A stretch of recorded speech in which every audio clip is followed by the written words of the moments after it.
কৃষক আমি করি কাজ, সকাল হতে সাজ করবো বুরুর ফলন, তাই জমি প্রস্তুত করে নিচ্ছি যাতে সম পরিমাণে সব দিক দিয়ে পানি যেতে পারে। জমি হবে সমান, পানিও হবে সমান, তখনই তো ফলন হবে অধিক পরিমাণ। খুব দ্রুত জমি প্রস্তুত করে ফলাতে হবে ধান। একদিক দিয়ে জমি চাষ করা হচ্ছে, আরেক প্রান্তে দেখছেন আসলে কতই না কষ্ট করছি শুধুমাত্র জমিটুকু মিল করার জন্য, সমান করার জন্য, যাতে সমান করার পরে ভালো পরিমাণ ফলনের আশা করা যায়, ভালো পরিমাণ ফলন পাওয়া যায়।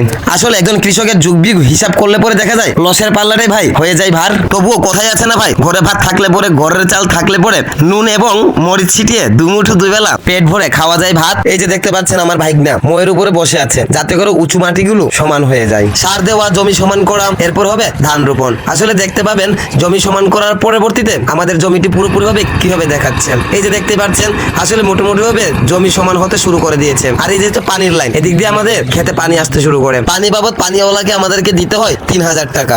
এই যে দেখতে পাচ্ছেন আমার জমি মোটামুটি ভাবে প্রস্তুত করা শেষ হয়েছে। যাই হোক, দেখতে অনেক ভালো লাগছে। এখন মনের আনন্দে শুরু করে দিব ধান রোপণ। যাই হোক, শুরু হয়ে গেছে আমাদের ধান রোপণ করা। ধান রোপণ করার জন্য 5 জন মহিলা মানুষ আনা হয়েছে। তারা কিন্তু খুব সুন্দর করে যত্ন সহকারে ধান রোপণ করতে পারে। আজকে আমার ধানের বয়স হচ্ছে একদিন। আজ থেকে শুরু করে শেষ পর্যন্ত, ধান তোলা পর্যন্ত অবশ্যই আপনাদের পাশে থাকবো এবং দেখিয়ে দেবো আসলে ধান চাষ করাতে কত টাকা লাভ লস একজন কৃষকের, আসলে কতটুকু ঘাটতি এবং কতটুকু